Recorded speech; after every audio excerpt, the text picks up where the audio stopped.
Hi everyone, welcome to Lola's Frugal Life podcast. This is episode number 238 and this is my weekly meal plan episode. So please stick around for a few quick words from our sponsor and we'll get right into the show. Are you in the mood to learn something new? Well, Skillshare is now offering 1 month free of Skillshare Premium. Unlock a passion, side hustle, or new professional skill with thousands of classes in design, business, and more. Start your 1 month free trial now by using the link within the podcast notes for this episode. There's no commitment and you can cancel at any time. So why not go ahead and learn a new skill that you have always wanted to have? Hi everyone, welcome to my weekly meal plan episode. If you're new here, each week I share my meal plan every Wednesday for the upcoming week that I'll be making for my family. Every Monday I do like a topic episode, but then every Wednesday, just kind of as like an extra episode, I share my meal plan to help out anyone that might need some ideas or just some motivation to get their meal plan done. I think meal planning is really important for living a frugal life because it helps you save money on groceries, it helps you waste less food, and it just makes life easier by not having to worry about what's for dinner. So the meal plan that I share is just for dinners. I do rotate my meals and sides and recipes and everything on a regular basis, so it's not going to be always a whole bunch of new recipes. It's just what I'm giving my family, but I do mix in something new here or there. But just making sure you understand it's not a weekly meal plan where it's always like all new stuff. It's just really what I'm making for my family, which I don't always have time to try out new recipes all the time. So this week's meal plan starts on Saturday, October 2nd. So for Saturday, we are going to be having air fryer whole chicken. And this is, it's basically a way to make a whole chicken that comes out similar like a rotisserie chicken style chicken. And what I did last time actually, which made it super easy, is I bought at Aldi, they had like a 2 bag of the chickens and they were like a little bit smaller, and that actually made it really easy to cook it in the air fryer, because the only thing I've found is sometimes if the chicken is too big, I mean obviously it has to be small enough to fit in the air fryer, but if it's kind of like filling the whole air fryer, I've had trouble where kind of the outside was cooking but then the inside wasn't at temperature yet. So it seems like if you want to get one that's like a little bit smaller than what your air fryer can actually hold, that actually seemed to make a big difference. So obviously there was less chicken available to eat because it was a little bit smaller, but I served this on the side last time, and I'm going to do this time also with 1 pot penne alla vodka as a side dish, and that was like pretty filling. So like we didn't need like a whole bunch of chicken. Everyone had a little bit of chicken and a little bit of the penne with vodka, so it worked out good. I forgot to mention I always give the where these recipes can be found. So the air fryer whole chicken is from belleofthekitchen.com, and then the 1 pot penne alla vodka is from foodnetwork.com. And also all of these recipes can, like links to the actual recipes, can be found on my blog post, which is at lolasfrugallife.com. So each week, the same day that this meal plan comes out, I also post a blog post for the week so that you can get actual links to the recipes if you need them. So for Sunday, I am making Instant Pot Yardbird Chili with white beans, which is from allrecipes.com. This is a recipe I haven't made before. It's like a white chicken chili recipe. And what I'm thinking I'm going to do with this is try and make the chicken in the Instant Pot beforehand and then just like shred it, and then make the soup or make the chili without the chicken with just like the beans and the broth and all that, and then have anyone add the chicken back that wants it, because as many of you know who've been listening, I have one daughter that doesn't eat meat, so I'm always kind of trying to make things that everybody can eat in my family. So I was thinking if I do the chicken separately and then just cook the soup, then those of us that want the chicken can add it in, and then my daughter can eat this, and then I don't have to make like a second option for anyone. So that's what we're going to have on Sunday. And I was thinking about just buying some boxed cornbread and then just kind of making that as a side with it. So it would just be the chili and the cornbread. Monday, we are doing hot dogs. We do hot dogs once a month. It's a quick, easy Monday meal. So don't really have a recipe to share for that one. I'm just going to be serving them with a can of vegetarian chili, because then my daughter that doesn't eat meat, she will make like a hot dog bun kind of with the vegetarian chili on it, and have that kind of as her meal. And then I do also make some home fries in the air fryer.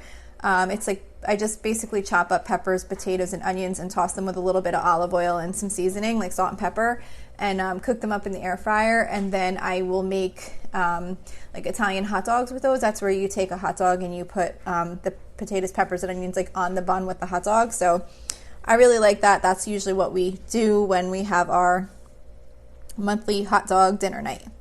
So that was for Monday. Tuesday, we're doing sheet pan chicken fajitas. This is from foodnetwork.com, and it's just your basic chopped up pieces of chicken breast, peppers and onions, olive oil, some seasonings, and bake in the oven, and then you just serve it with flour tortillas. And then for my other daughter that doesn't eat meat, I'm going to be making chipotle black bean chili, which is from myplantbasedfamily.com. So one funny thing about the sheet pan chicken fajitas, this is my son's, one of my son's favorite meals. He's in college, but he goes to college from home. Like, he does it virtual, and he's 20, and he actually learned to make this, and he makes it on his own now, like sometimes for lunches and stuff. So kind of good he's learning to cook some things like that. So anyways, Wednesday we are doing baked salmon. I don't have a recipe to share for this because I pretty much just take the salmon and I brush it with olive oil and then season it with McCormick Maple House. Oh gosh, Smokehouse Maple. I can never remember. I have to write this down for when I do this meal plan because I can never remember. Smokehouse Maple, I think, is the seasoning. And I just sprinkle it with that. Bake it in the oven at 450 degrees for 10 to 12 minutes. It obviously depends on the size of your salmon, but I buy like the ones that come like in the pre-packaged like individual pieces. And it comes out perfect and it tastes so good. And it's like the easiest dinner to make. I just love making it because it's so simple and it tastes so good.